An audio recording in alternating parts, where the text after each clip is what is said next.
ازادي د خدای خغلوي نعمتونو یو نعمت دی چې انسان پکې په فطري تور خوشاله وي او د دې د اهمیت نه هغه څوک خبر وي څوک چې په آزاد ریاستونو کې جون نه کوي. پاکستان د اگست په 16 نیټه کال 1940 کې د انګريز نه ازادي ترلاسه کړې و چې بیا مسلمانانو ته یو آزاد خیوات پاتې شو. دغه ازادي په خوشاله کې نن د ډیپټي کمشنر لخوا په عبدالولي خان سپورتس کمپلیکس کې یو مرکزی غونډه شوې و چې پکې د ځلې افسران منتخب نمائندگان او خبريالانو ګډون کړي وو. په دغه موقع د پاکستان جنډا او خېجولې شو.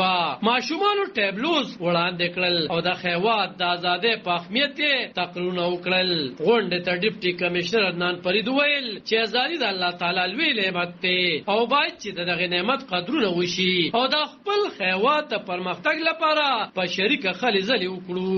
دغه رنګ د ځلې په نور شخصي او سرکاري ودانو کې هم دغه ورځ ونمانځل شو او امولس پکې په جوش او خروش سره برخه اخیستې وه. په تورنځو کې د فوټبال یو لوی ټورنمنټ سرته ورسېدو چې یو شمېر ټیمونو پکې برخه اخیستې وه. په مرکزي غونډه کې ډیپټي کمشنر عدنان فرید او ډي پي او چارسده محمد عارف او تحصیل ناظم مفتی عبدالرؤف شاکر پلاسو کارکردګي ښودونکو صحافیانو افسرانو او ماشومانو ته سرټیفیکیټس او ایوارډ ورکړل شول. خان شیرپو دلبر نیوز 400